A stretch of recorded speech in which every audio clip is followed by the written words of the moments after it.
Boa noite a todos vocês. Para mim é um prazer estar aqui novamente. Meu nome é Décio. Conheço uma boa parte de vocês. Os que não me conhecem ainda, eu frequento a Igreja Adventista lá no bairro São Dimas. Eu agradeço o convite da liderança estar com vocês nessa série chamada E Recebereis Poder. Hoje é o segundo capítulo, a segunda parte deste estudo que começou semana passada, o pastor Hilton, e continuará com alguns convidados aqui ao longo destas noites.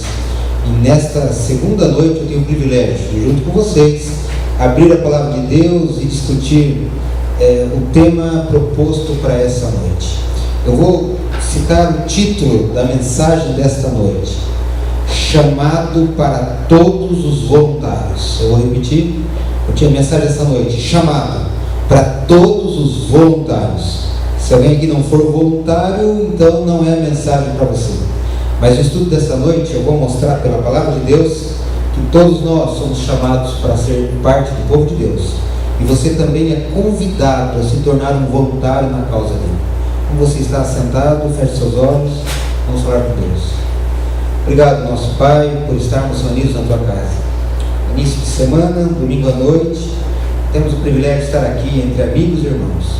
Abençoe o espaço Novo Tempo, os seus frequentadores, e que todos nós que aqui estamos possamos aprender e tirar lições dessa série. Então vamos ver com mais detalhes o papel do Espírito Santo, o seu poder e atuação em nossas vidas agora. Abençoe, eu seja usado por Ti mais uma vez, mas que Teu Santo Espírito esteja em nossos corações, que tenha valido estar a pena estar aqui na igreja nessa noite, que possamos juntos sair daqui sentindo Tua presença. Fica conosco, pedimos e agradecemos por Jesus. Amém.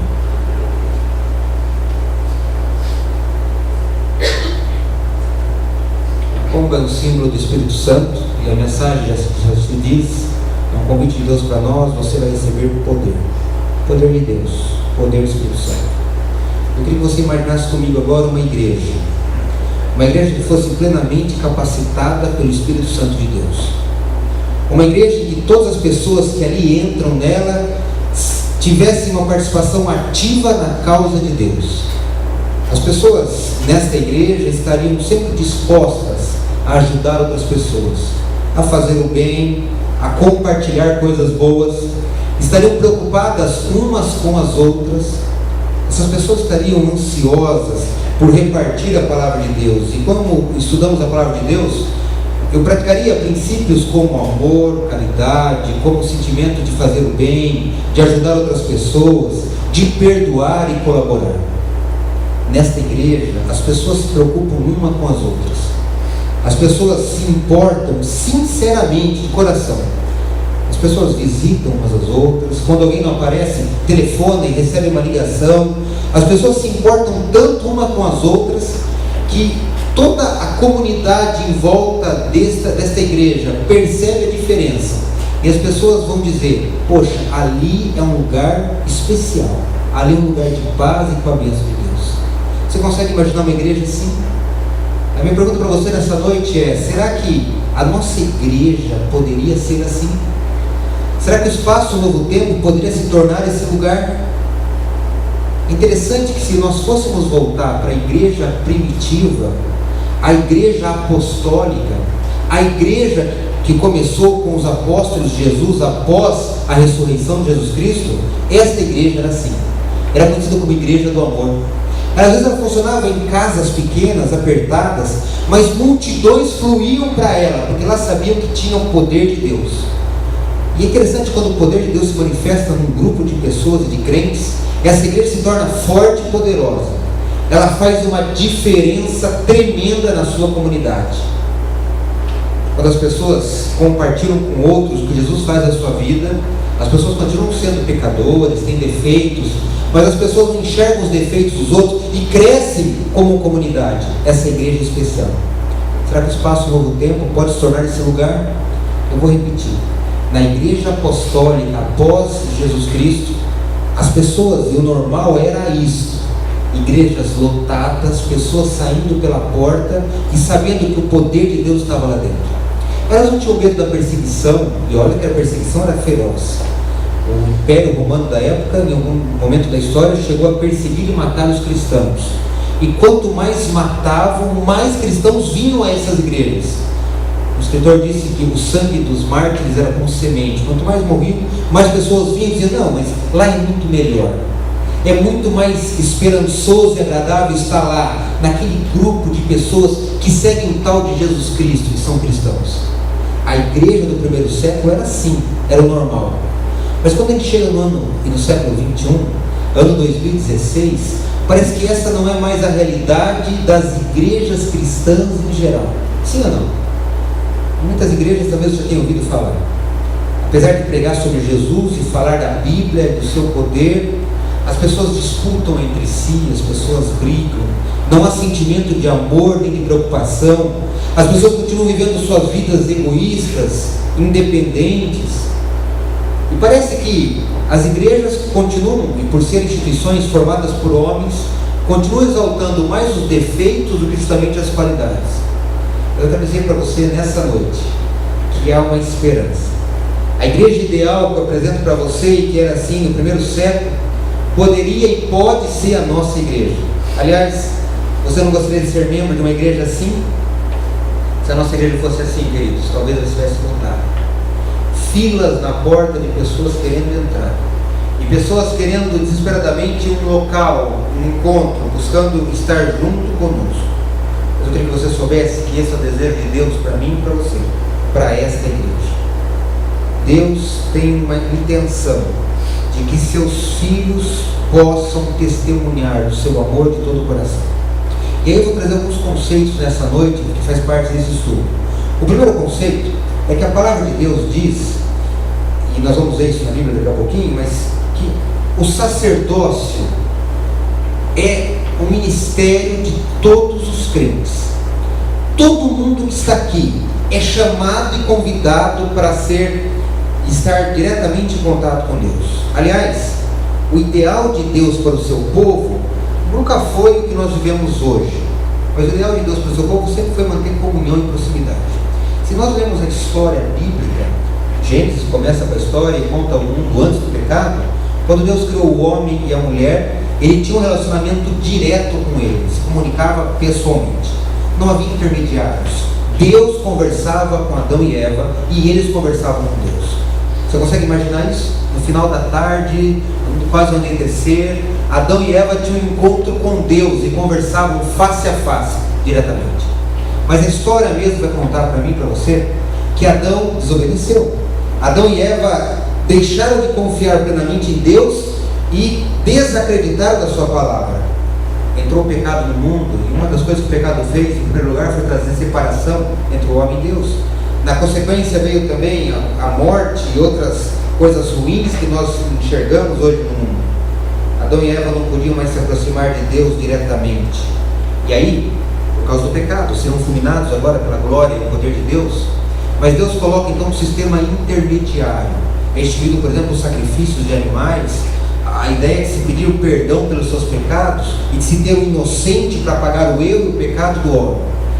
Se você ver no começo da história do mundo, no primeiro momento Deus nomeia os primogênitos, aqueles mais velhos da casa, que eram os representantes. Depois vieram os patriarcas, lembra? Abraão, Jacó, Isaac. Depois vieram os profetas e sacerdotes. Sacerdote era um homem separado na comunidade dos crentes, que fazia e tinha o ministério de interceder pelo povo perante Deus. As pessoas tinham medo de chegar perante Deus, e as pessoas então vinham até o sacerdote, e claro, já todo um sistema, simbólico para mostrar a gravidade do pecado. Eles traziam um animalzinho para o sacerdote, havia uma cerimônia em que eu impunha a mão, eu, pecador, sobre o animal indefeso, inocente, um cordeirinho, e o meu pecado simbolicamente passava para o cordeiro, e agora o sacerdote, apenas ele, entrava no templo, no santuário. Esse foi o sistema que Deus deixou para os hebreus, para os judeus, para que entendessem a gravidade do pecado, mas também a graça salvadora de Deus. Todos receberiam, todos que fossem lá, receberiam o perdão dos seus pecados, poderiam ter uma nova esperança. Mas olha que interessante, ele não ia direto, ele ia até um sacerdote, e o sacerdote entrava dentro do templo, e havia todo um ritual no qual o pecado que passou para o Cordeiro, depois o seu sangue passava para o templo e assim por diante.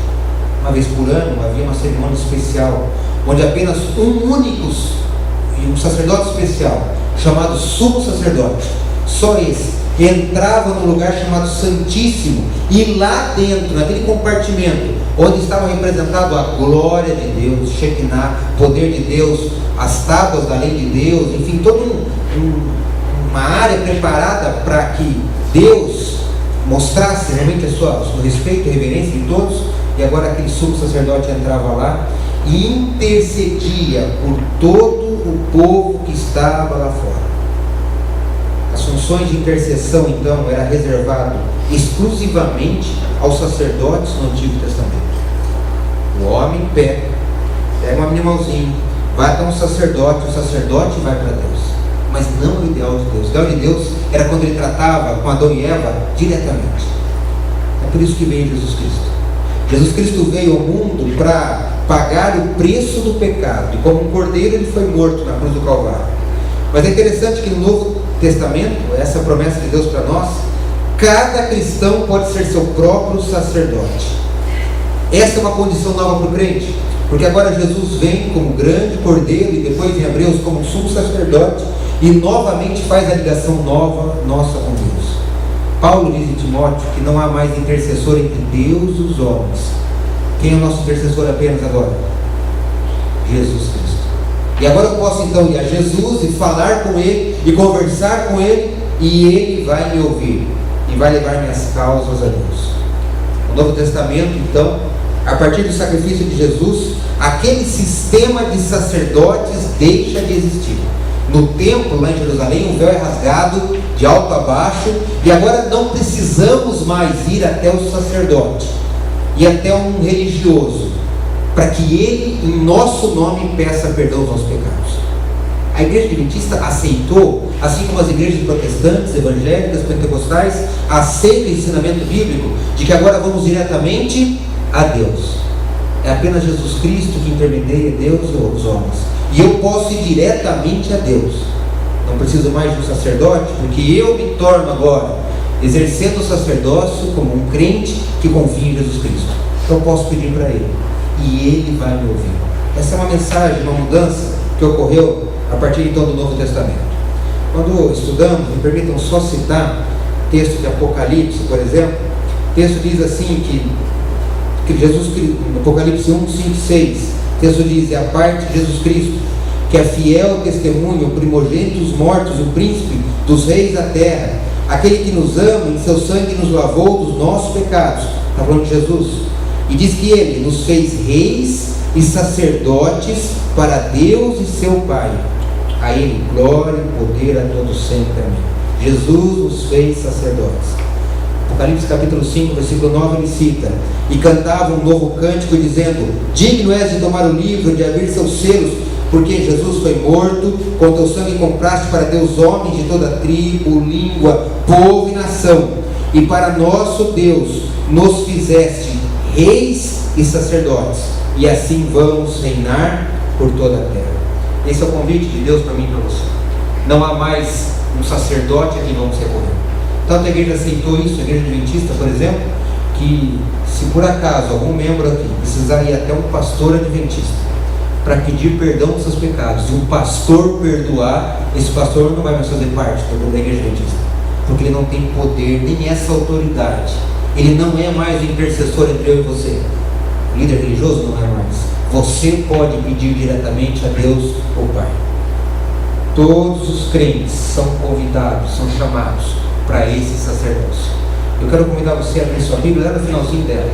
A carta que primeiro Pedro escreveu, né? A carta de Pedro, que é chamada 1 Pedro, está no finalzinho da Bíblia, perto do Apocalipse. 1 Pedro, no capítulo 2, versículo 5. 1 Pedro, capítulo 2. Olha que interessante. Pedro, escrevendo aos cristãos que estavam espalhados pelo Império Romano, ele declara que todos os crentes fazem parte desse sacerdócio. Encontraram em 1 Pedro, capítulo 2, versículo 5, Pedro diz assim: vós também, como pedras vivas, sois edificados casa espiritual e sacerdócio santo, para oferecer de sacrifícios espirituais, agradáveis a Deus por Jesus Cristo. Continue com sua Bíblia aberta. 1 Pedro capítulo 2, veja alguns versos para baixo, versículo 9. Falando para os cristãos e para mim e para você hoje. 1 Pedro 2, 9.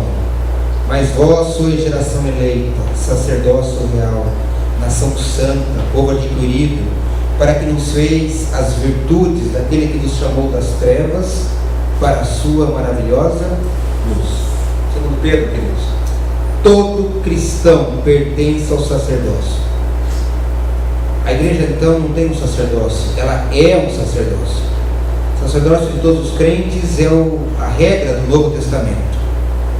Aí temos a restauração completa do que Adão acabou perdendo.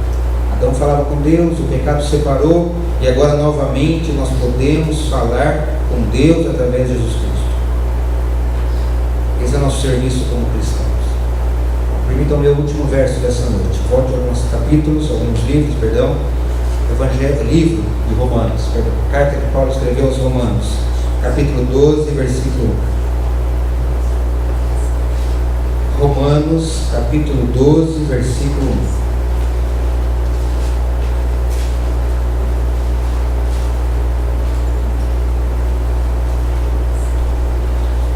Afinal, Pedro diz que somos sacerdotes. Pedro diz que todo crente deve oferecer um sacrifício espiritual a Deus. E esse sacrifício é o verdadeiro serviço que eu e você temos que fazer a Deus. Aí vem a minha pergunta para você: qual é o sacrifício que o crente pode oferecer a Deus? Somos sacerdotes, estamos aqui.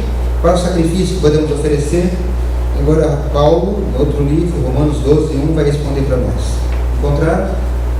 Carta de Romanos, capítulo 12, versículo 1. Paulo diz: rogo-vos, pois, irmãos, pela compaixão de Deus, que apresenteis o vosso corpo em sacrifício vivo, santo e agradável a Deus, que é o vosso culto racional.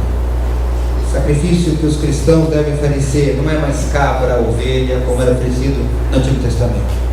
Não são mais animais, não são oferendas, mas na verdade o cristão deve oferecer a sua própria vida e o seu próprio corpo. Na verdade, você oferece isso como amor pelo ministério e pelo seu mestre. E Paulo ainda acrescenta que esse deve ser o nosso culto racional. Pois bem, o ministério, meus queridos, não é apenas o direito e o privilégio de todos os crentes no Novo Testamento, mas é o resultado natural de ser cristão. Eu e você, como cristãos, somos chamados e convidados a participar desse ministério. O título da mensagem dessa noite eu vou repetir: chamado para todos os voluntários. Eu quero dizer para você nessa noite que, em primeiro lugar, todos nós somos sacerdotes. E como sacerdotes temos um ministério. Mas olha que interessante, na igreja moderna, na era moderna na qual estamos, houve um divórcio, uma separação entre ministério do cristianismo básico. Interessante. Algumas pessoas acham que elas podem ser cristãs sem estar envolvidas num ministério, numa missão. Estão entendendo? Na igreja apostólica, lá no começo, não existia separação. E não havia dúvida. Se você se torna um cristão, você automaticamente faz parte de um ministério. Você é um sacerdote chamado por Deus, está intercedendo pelo povo, inclusive. Você tem uma missão a cumprir. E no Antigo Testamento, e como agora no Novo Testamento, como chamados, como cristãos, nós temos agora algo a fazer, algo a saber. Mas na igreja moderna, algumas pessoas acham que ela pode ser cristão sem ter nenhum ministério, sem fazer nada. E olha que interessante, os próprios líderes da igreja muitas vezes se enganam e erram. E como que se controla realmente quem são os cristãos da igreja? Normalmente se controla pela presença, sim ou não? A liderança controla. Você está vindo, você veio ontem, parabéns. Veio hoje, parabéns. Vai ter o próximo culto na quarta.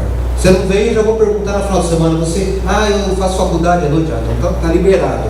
Mas o próximo sábado não veio, opa, já tem uma outra falta. Mas as pessoas são controladas hoje pela presença aos cultos, e se criou uma cultura de eu posso entrar, sentar, assistir uma programação religiosa, não me envolver com ela e ir embora. E aí eu chego em casa e falo, sou cristão, eu leio a Bíblia e eu frequento o culto religioso. Eu queria dizer para você nessa noite que a experiência cristã é além do simples assistir um programa religioso. É além de eu conectar na TV Novo Tempo um outro programa, ou abrir um capítulo da Bíblia durante a semana. Gente, isso é importante, façam isso e continuem vindo à igreja. Mas eu quero dizer para você que o chamado de todos os crentes implica em atitudes ou atividades maiores do que a simples presença num culto religioso. Cuidado, muitos acham o seguinte: ser cristão é vir frequentar a igreja, agora ministério é para o líder que está lá na frente. Chegou a tal ponto que algumas pessoas já se sentem tranquilas e assim, faço minha parte, eu pago para que o ministro venha e trabalhe e faça o trabalho missionário. Estão me entendendo? Então eu contribuo com a causa, eu dou dinheiro e alguém remunerado vai fazer o trabalho por mim. Ministério é para o líder, ministério é para quem gosta. E se aqui na igreja eu tenho Paulo, eu tenho Celso, eu tenho algumas pessoas que se levantam e vêm aqui à frente, poxa, que bom que eles gostem também, porque aí fico livre disso. E algumas pessoas assumem uma função e outras dizem, não, ser cristão é continuar frequentando a igreja. Mas eu digo para você nessa noite, que a prática do ministério não é prerrogativa só dos líderes. Na verdade, é uma atividade que deveria ser de todos os crentes. Sabe o que implica ser membro? Você ser chamado de um sacerdote? Na verdade, o sacerdócio de todos os crentes, que é aceito pela igreja adventista e inclusive pelos evangélicos e protestantes, implica que você, aceitando essa doutrina, você aceita então que agora, como sacerdote, você tem acesso direto ao Pai. Acho que isso todos aceitam, sim ou não? Não é bom? Eu posso agora, a qualquer momento, numa angústia, na dor, eu posso me fechar num quarto, eu posso sozinho, se não quiser que ninguém saiba, clamar ao Senhor, Ele vai me ouvir. Isso é muito bom. Que bom que Deus dá essa oportunidade. Não há nenhum outro mediador entre nós, a não ser Jesus Cristo. E nós podemos falar com Ele. Meus queridos, a função de mediador entre Deus e o povo era apenas um dos deveres do sacerdote do Antigo Testamento. Concorda? O sacerdote, ele intermediava entre Deus e o povo. Então, se alguém que está precisando de oração, está com algum problema, com dificuldade, como eu sou agora um sacerdote de Cristo, no Novo Testamento, eu vou até Deus, até Jesus Cristo, peço a ajuda de Deus e Espírito Santo, e Ele me ouve. Essa é uma das funções do sacerdote. Mas não se esqueça que o sacerdote tinha uma outra tarefa, ele tinha uma outra missão.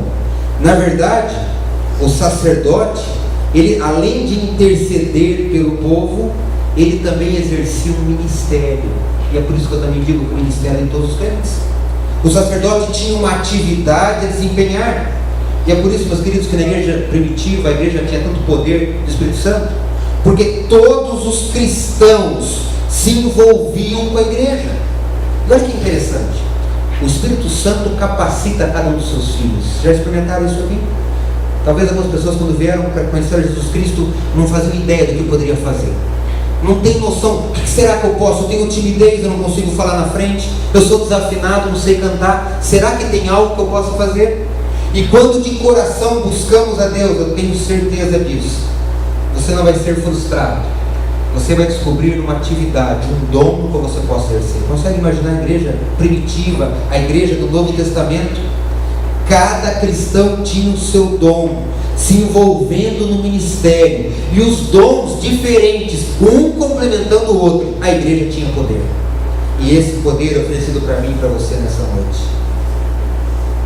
Interessante, o desafio está lançado para nós.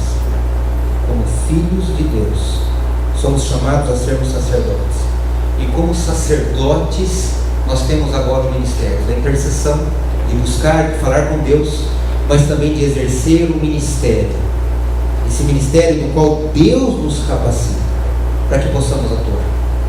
Algumas pessoas têm uma certa confusão e acham assim, qual é o clímax da minha atividade religiosa? E para muitos que seguem, por exemplo, a igreja adventista, o clímax é o sábado, quando eu vou à igreja. Se eu tenho aqui membros de outras denominações protestantes, ou católicos, religiosos, talvez o clima que seja no domingo, quando você vai até a igreja e diz: poxa, todos os meus dons, a minha habilidade, tudo que eu sei fazer, eu vou dedicar na igreja.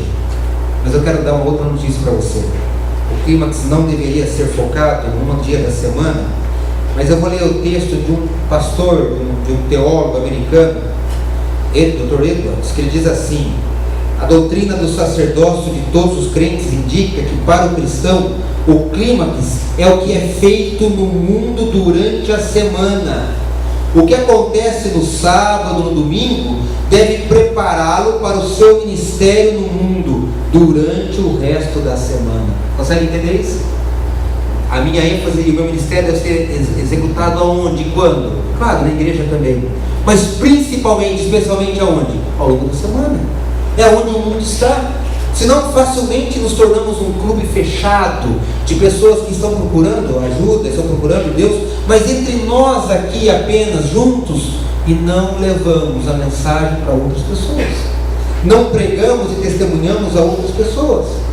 E aí, meus queridos, há uma diferença interessante entre líderes e voluntários. A igreja primitiva começou com um movimento de voluntários. Não sei se você pode pensar nisso. Nenhum dos que começaram a igreja primitiva era líder de formação. Lembram? Eram os 11 discípulos de Jesus. Judas tinha suicidado. Aí encontraram, com a ajuda do Espírito Santo, outro discípulo, mas foram agrupados os diáconos. Eram pessoas voluntárias. Tudo bem que dedicaram muito, a maior parte deles, dedicação exclusiva, tempo integral para a pregação do Evangelho, que viveram a sua vida e precisaram ser sustentados pelos outros crentes, porque viviam integralmente do ministério. Porém, eles eram voluntários. Eles faziam aquilo por amor e se doavam. O título da mensagem essa noite, pela quarta vez eu vou dizer, o quinto, é chamado para todos os voluntários.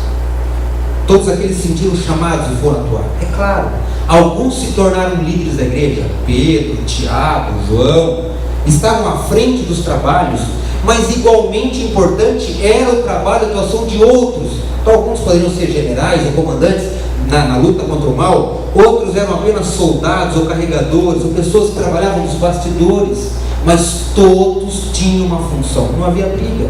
As pessoas usadas pelo Espírito Santo se completavam, os talentos eram distribuídos, as pessoas iam adiante e caminhavam. Esse é o desejo para a igreja hoje. Há um erro da igreja, eu vou repetir aqui, de nós delegarmos que o ministério tem que ficar com o líder da igreja. E isso aconteceu ao longo da história. A igreja inicial, lá de 2000 anos atrás, os discípulos, todos eram iguais, não havia posição de diferença. Ao longo da história, houve uma separação. Os clérigos, os líderes religiosos, no seu orgulho, tentaram se tornar superiores e distanciaram-se dos membros. Vocês lembram na Idade Média, na igreja romana, por exemplo? Só tinha acesso à Bíblia o líder espiritual, só ele tinha acesso ao conhecimento. E as pessoas eram separadas do resto, não participavam da organização da igreja. Percebe? Se vocês verem como era o ritual da missa, por exemplo, na Idade Média, você tinha um líder religioso voltado para Deus, rezando em latim, e muitos não entendiam o que ele estava falando e apenas observavam, não se envolviam. E assim aconteceu inclusive na igreja protestante. As igrejas protestantes mais tradicionais continuaram com essa separação. Vocês são membros, vocês entram, sentam, assistem e vão embora, e os líderes trabalham. Meus queridos, não é isso que a Bíblia ensina. O sacerdócio é de todos os crentes. Não há diferença de importância. Eu acho que alguns talvez tivessem esse engano aqui, dizendo: mas a oração do pastor chega mais alto no céu. Isso não? Será que o pastor tem algum poder especial? O líder religioso, a oração dele chega mais rápido do que a sua? Eu quero dizer para você nessa noite que não há diferença entre você e o pastor da igreja. Olha que interessante isso. Vai ter dos estudos dessas noites, não serei eu o orador, que vai ser apresentado a função específica do pastor e sua importância. Claro, ele tem uma formação religiosa, ele tem uma função especial na igreja, mas desde o ponto de vista de chamado de Jesus Cristo, o pastor é igual a cada um de vocês aqui, o ancião, o líder da igreja também está na mesma linha. Todos nós temos a mesma oportunidade de buscar a Deus, e todos nós temos uma missão. Meus queridos, na maior parte das igrejas de hoje, os líderes executam a maior parte do ministério e os voluntários só assistem. Isso também é um pouco de culpa dos líderes, sabiam? Em algumas igrejas, espero que não seja a realidade no novo tempo, os líderes até ficam enciumados, alguns líderes, né? E falam assim: por que você está entrando no meu departamento? Eu que faço, eu que sou líder, você faz a sua parte, mas aqui eu que cuido do programa. Perceberam não? Então, muitas vezes os líderes acabam, por outras intenções, não envolvendo os demais para que todos possam atuar e participar. Esse é um problema, meus queridos. Mas precisamos voltar ao conceito bíblico dos voluntários, daqueles que um dia aceitaram o chamado de Jesus Cristo, daqueles que um dia se ofereceram para fazer a obra de Deus. Se você quer ver a obra de Deus avançar como deveria, eu gostaria que você fizesse como os primeiros cristãos faziam naquele tempo. Esse é um desafio para mim e para você. É hora de chamar todos os voluntários para que ajudem a igreja a restaurar o ministério de Jesus Cristo, e que esse dia aconteça e seja muito em breve. Esse é um desafio para mim e para você. Não sei se essa mensagem incomoda alguns aqui. Falar, não, Décio, não pode comprometer. Eu vim aqui por um espaço de tempo porque eu quero receber. Essa é uma tendência nossa. Eu quero receber. Eu quero receber oração, eu quero receber bênção, eu quero receber presentes, eu quero ganhar. Mas, meu querido, quanto você está disposto a dar? E eu queria dizer para você que muito mais interessante, gostoso e prazeroso do que receber é quando você dá de coração. Sim ou não? Já ajudaram alguém? Já deram um presente para alguém que era realmente necessitado? A pessoa pode ficar feliz, mas você fica muito mais feliz ainda porque você ajudou. Somos chamados a fazer parte de uma família, como irmãos. E essa família nos dá esse privilégio e oportunidade de ajudar uns aos outros. E eu sei que toda família tem pessoas difíceis, sim ou não? Tem pessoas complicadas. Tem pessoas que às vezes dão vontade de dar um chapalhão, não dá, não? Mas, queridos, como uma família, nós temos esse privilégio de juntos crescermos e aprendermos uns com os outros. E Deus nos dá um privilégio. Ele podia fazer toda a pregação, a mensagem, Ele não precisaria de mim e de você, mas Deus dá um privilégio para cada um de nós, de participarmos do seu ministério. Você tem feito isso? Eu me preocupo e penso, será que eu, Décio, tenho feito isso? Durante o dia eu sou administrador aqui na faculdade de Odonto, trabalho na empresa da Carol, né? Fala assim? Trabalho perto dela. E às vezes eu me preocupo, Carol, será que eu tenho testemunhado no meu trabalho? Será que as pessoas têm enxergado realmente uma diferença? Será que eu estou levando o ministério de todos os crentes também para outras pessoas? Ou só no culto aqui? Eu sou cristão agora, cumpro o meu ritual da semana, volto para casa, esqueço de Deus e só na próxima semana eu vou lembrar de novo. Não. O ministério tem que ser ao longo da semana. O meu exercício tem que ser ao longo de todo o tempo. Não é o pastor nem o líder para fazer, eu preciso fazer. Esse é um desafio que nós temos que seguir e fazer. Eu não sei você, mas eu me preocupo. Será que eu estou fazendo o que Deus pede? Muitos de vocês que são mais antigos aqui conheceram meu pai. E eu me lembro, ele faleceu de câncer no fígado há 2 anos atrás. E eu me lembro que nos últimos anos da vida dele, ele decidiu se dedicar plenamente à pregação do Evangelho de Deus. Ele pedia para o Espírito Santo ajudá-lo e pediu para que o Espírito Santo desse a oportunidade dele falar. E ele não perdeu a oportunidade. Ele falava no ponto de ônibus, falava no centro, no encontro com o prefeito, com vereadores, na rua. E eu ficava admirado, dizia assim, será que um dia eu consigo fazer isso? Porque muitas vezes temos dificuldade de fazer isso. Mas eu me lembro que um dia ele decidiu fazer a vontade de Deus. Essa Bíblia que eu uso é a Bíblia do meu pai. Minha mãe me deu de presente, eu tenho ela com carinho. Tem várias anotações dele aqui. E aí eu achei um texto que ele escreveu em algum momento da vida dele. Eu fui ler uma oração. Ele disse assim, Senhor, existem em mim problemas que não consegui resolver até hoje. Peço-te que me ajudes a sair deles. Peço a presença do Espírito Santo e o teu poder na minha vida. Peço pela minha família. Ali cita um amigo da igreja chamado Marquinhos. Peço pela sua família também. O milagre do Senhor Jesus é estar na minha vida, mesmo depois de tudo que eu fiz. Ele tinha muitos erros e pecados. Mas um dia ele resolveu fazer a vontade de Deus. E nunca mais, nos seus últimos dias, ele perdeu oportunidades de testemunho. Quantas pessoas foram visitá-lo doente e esperando encontrar um moribundo que estava nos seus últimos dias, saía fortalecido, vivificado com a fé. Eu me lembro do seu último sermão, mais ou menos um mês antes de falecer. Com dificuldade de se levantar, ele estava sentado, duas pessoas levantaram ele, o ajudaram, amarelo, magro, né, o fígado dá isso, e com dificuldade fez sua última mensagem. E a mensagem é que Deus nos dá esperança da salvação. Que se você pedir, o Espírito Santo vai atuar poderosamente na sua vida. Você vai levar pessoas a se transformarem também como você foi transformado. Você acredita nisso? Meus queridos, isso não é teoria, isso tem que ser prática também na sua vida. Precisamos de ver isso. Eu não sabia quando meu pai ia falecer. Quem é filho não faz ideia, né? A gente não sabe, a gente achava que ia durar meses. Eu não conseguia enxergar porque estava junto, estava perto, a gente nem espera isso. Mas um pastor amigo nosso chamado Cláudio Leal, conhecido por alguns dos líderes aqui, também um outro homem usado pelo Espírito Santo de Deus, foi visitar meu pai nos seus últimos dias. E eu me lembro do susto que ele teve como amigo de ver a situação dele. Correu no carro dele, pegou um kit que quem é líder da igreja sabe, é para fazer a unção. A igreja tem esse procedimento para pessoas que estão para tomar sua última decisão. E eu me lembro do pastor Cláudio preparando o kit, nós ali com filhos, minha mãe, em volta do meu pai, já deitado, não conseguia levantar. E ele preparou e numa voz, com grandes amigos que sempre foram, né? Ele disse: olha, Décio, quantas vezes eu e você apelamos ao coração de dezenas ou centenas de pessoas. Meu pai era companheiro dele, caminhava com ele.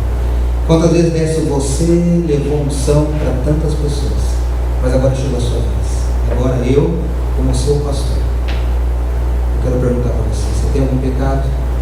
Você tem alguma coisa que te impede de estar livre com Deus? Você aceita Jesus Cristo como seu Salvador pessoal?